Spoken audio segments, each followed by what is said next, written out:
सो हमने basic settings of ventilators के बारे में बात की थी. Now let's move toward the modes of the ventilator. So the first one जो कि हम बात करेंगे that will be your controlled mandatory ventilation. अब कंट्रोल्ड मैंडेटरी वेंटिलेशन में क्या होता है, पेशेंट जो है वो कम्प्लीटली पैरालाइज्ड या कम्प्लीटली सेडेटेड होता है, या पेशेंट को एक्यूट रिस्पिरेटरी फेलियर होता है, वो बहुत ही मिनिमम उसकी क्या होती है, ब्रीथिंग एफर्ट्स होते हैं. ब्रीथिंग एफर्ट्स बहुत ही ज़्यादा मिनिमम होती है, या पेशेंट को सवियर हाइपोक्सीमिया हुआ होता है, या कोई न्यूरोलॉजिकल कंडीशंस होती है जैसे माइस्थेनिया ग्रेविस हो गया, गुएलेन-बेरी सिंड्रोम्स हो गए, ठीक है, इस तरीके से. तो we will put that patient on controlled mandatory ventilation. अब कंट्रोल्ड मैंडेटरी वेंटिलेशन में सबसे पहली बात यह है कि the patient is completely paralysed and the patient is क्या, या तो बिल्कुल सेडेटेड है.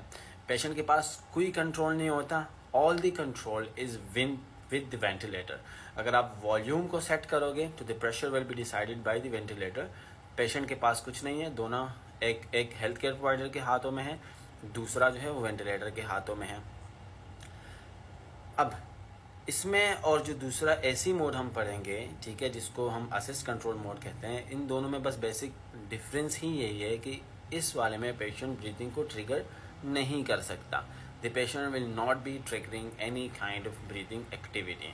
अब इसका नुकसान क्या होता है, the drawback of this mode, इसके पेशेंट क्या करता है, पेशेंट की रिस्पिरेटरी मसल्स की एट्रोपी हो जाती है अगर प्रोलॉन्ग टाइम पे आपने पेशेंट को इसी मोड पे वेंटिलेशन पे रखा, क्योंकि उसके खुद के मसल्स यूज़ नहीं हो रहे हैं, दे आर कम्प्लीटली पैरालाइज. तो वो जब यूज़ ही नहीं हो रहे हैं तो वो एट्रोपी में जाएंगे, ठीक है. या पेशेंट को बेरो ट्रामा हो सकता है. For example you have set a certain amount of volume that should be given to the patient, लेकिन वेंटिलेटर को बहुत ज़्यादा जोर लगाना पड़ रहा है, बहुत ज़्यादा प्रेशर देना पड़ रहा है, जिसके वजह से फॉर एग्जांपल बहुत ज़्यादा प्रेशर दे रहा है वेंटिलेटर, उसको बेरो ट्रामा हो सकता है पेशेंट को. आखिरी जो है, जो सबसे इम्पॉर्टेंट है, जो कि सबसे बड़ा रेड फ्लैग हो सकता है, जिस पे आपको अलार्म भी वेंटिलेटर की तरफ से मिलेगा, एंड दैट वुड बी कि अगर पेशेंट का खई से ट्यूब डिसलॉज हो जाए. ट्यूब अगर डिसलॉज हो गया तो it means that the patient will not be able to breathe, क्योंकि वो फुली सेडेटेड है. और आपको जल्द से जल्द वो चीज़ को देखना चाहिए कि ट्यूब को अगर आप डिसलॉज हो गया ना करें तो फिर उसको अटैच करें, या इसी वजह से एम्बो बैग हमेशा वेंटिलेटेड पेशेंट्स के पास होना ज़रूरी होता है. Now let's move towards the second mode which is the AC mode या असिस्ट कंट्रोल वेंटिलेशन जिसको हम कहते हैं. तो असिस्ट कंट्रोल वेंटिलेशन और ये अपना जो कंट्रोल मैंडेटरी वेंटिलेशन है, इन दोनों में फ़र्क बस इतना है जो मैंने पहले ही बताया कि एक में पेशेंट कुछ न कुछ ब्रीथिंग को ट्रिगर करेगा. जब पेशेंट कुछ न कुछ ब्रीथिंग ट्रिगर करेगा तो वो जो वेंटिलेटर साहब है वो भी उस चीज़ को एक्नॉलेज करेगा. आपने एक सर्टेन रेट सेट किया, लेट्स से कि you have set a rate के पेशेंट को 18 ब्रेथ्स पर मिनट मिलने चाहिए. ओके, वेंटिलेटर समझ गया, लेकिन पेशेंट थोड़ा सा अवेक्ट है, उसका न्यूरोलॉजिकल जो कंडीशन है वो सही हो रहा है, ठीक है. पेशेंट स्पॉन्टेनियस ब्रेथ थोड़ा थोड़ा बनाने की कोशिश कर रहा है, ठीक है. तो उसके क्या होगा कि पेशेंट खुद ब्रेथ को क्या करेगा, इनिशिएट करेगा. There will be a negative pressure created in the lungs, and उसी तरीके से जब वो नेगेटिव प्रेशर अंदर क्रिएट होगा तो वेंटिलेटर इसको डिटेक्ट करेगा कि हाँ भाई, जो पेशेंट पड़ा हुआ है ही वॉन्ट्स टू ब्रीथ, तो वो हेल्प कर देगा और वो ब्रेथ प्रोवाइड कर लेगा.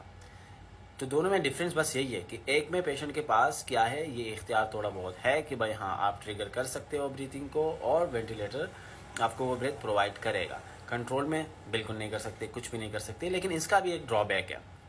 लेट्स से कि आपने 18 का मोड सेट किया हुआ है और पेशेंट जो है वो खुद ब्रीथिंग को क्या कर रहा है, ट्रिगर कर रहा है.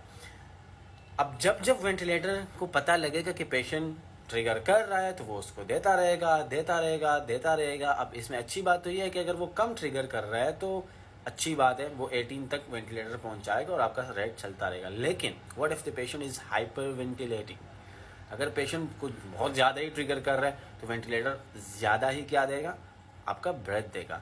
जब वेंटिलेटर ज़्यादा ब्रेथ देगा तो it means the patient will go to hyperventilation. And what does hyperventilation cause?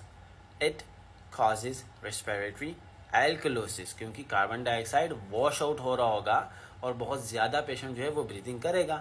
And the same goes कि बेरो ट्रामा भी पेशेंट को हो सकता है, क्योंकि may be if you have set a certain amount of volume तो प्रेशर वेंटिलेटर ज़्यादा दे सकता है कभी कभी if there is blockage.